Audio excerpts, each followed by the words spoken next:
Have you ever been in the middle of a deep, animated conversation with yourself, explaining a complex idea, venting about a frustration, or walking yourself through a difficult task only to realize someone else might be listening?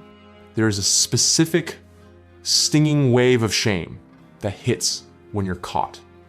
You immediately go quiet, feel a bit foolish, and wonder if there's something genuinely wrong with you. Society has taught us that talking to yourself is the first sign of losing your grip on reality. We've been conditioned to believe that normal people keep their thoughts locked safely inside their skulls. But for you, the silence often feels like it isn't enough. Your thoughts aren't just whispers. They are a fast-moving, overlapping flood that demands an outlet. If you find yourself narrating your life or coaching yourself through the day, I want you to take a deep breath. You aren't crazy, and you aren't losing control. In fact, you are doing something that most people are too mentally stagnant to do. You are making your thinking visible. It isn't a sign of dysfunction. It's a sign of intelligence in motion. Your voice is the bridge between the chaos in your head and the clarity you need to survive. 1. Cognitive clarity. Think about your brain as a high-performance engine. Sometimes it generates so much data that the system starts to overheat. When you vocalize your thoughts, you are performing a mental file sort. Abstract ideas are slippery. They change and morph when they stay inside your head. But the moment you put them into words, they become concrete. You can hear the flaws in your logic. You can hear when a plan sounds brilliant, or when it sounds like a disaster.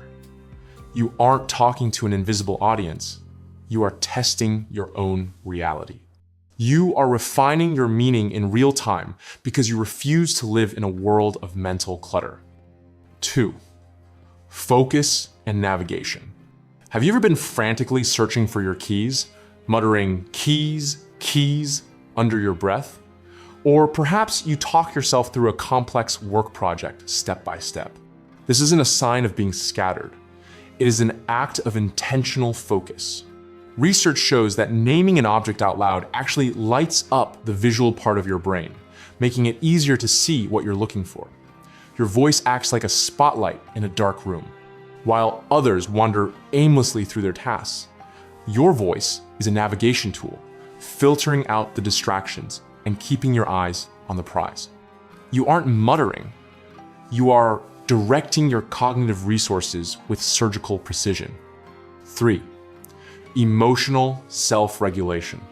We all experience moments of high stress, where our emotions feel like they are about to swallow us whole. For you, talking to yourself is the emergency brake. When you say, "Okay, Jason, just take a breath. We can handle this," you are doing something profound. You are creating psychological distance. You are stepping outside of your own panic to become your own coach, your own parent, and your own stabilizing force. Many people are desperate for someone else to calm them down. You have learned how to do that work yourself. This isn't a sign of anxiety. It is a sign of high emotional intelligence. You stay composed when others feel reactive because you have a voice that reminds you of who you are. 4. The anchor for memory. You've probably noticed that if you say something out loud, you're far less likely to forget it.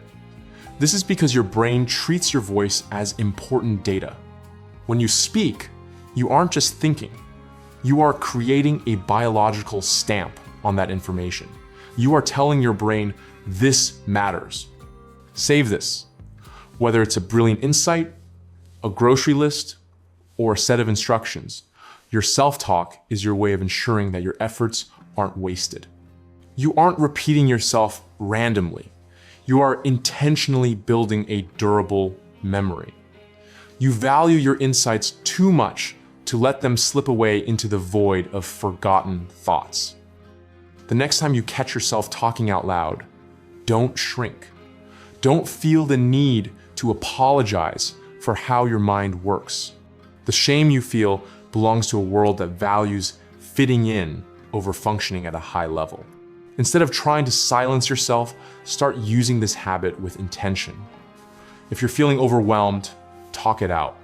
If you're learning something new, teach it to the empty room. If you're stressed, be the kindest coach you've ever had. You have a unique ability to be your own best friend and your own most trusted advisor. Why would you ever want to give that up? At the end of the day, talking to yourself isn't noise, it is thinking made visible. It is the signature of a mind that is deep, fast, and complex. You aren't strange, and you certainly aren't broken. You are simply managing an active, intelligent mind in the healthiest way possible. Throughout history, the greatest thinkers, inventors, and creators have used self-talk to find clarity in a world of confusion. You are in good company, so let the world think what it wants. You know the truth. The voice in the silence isn't a sign of weakness. It's the sound of you taking control of your life, one word at a time. Keep talking. You're finally starting to hear what you have to say. What's the last thing you said to yourself when you thought no one was listening? Was it a word of encouragement or a plan for the future?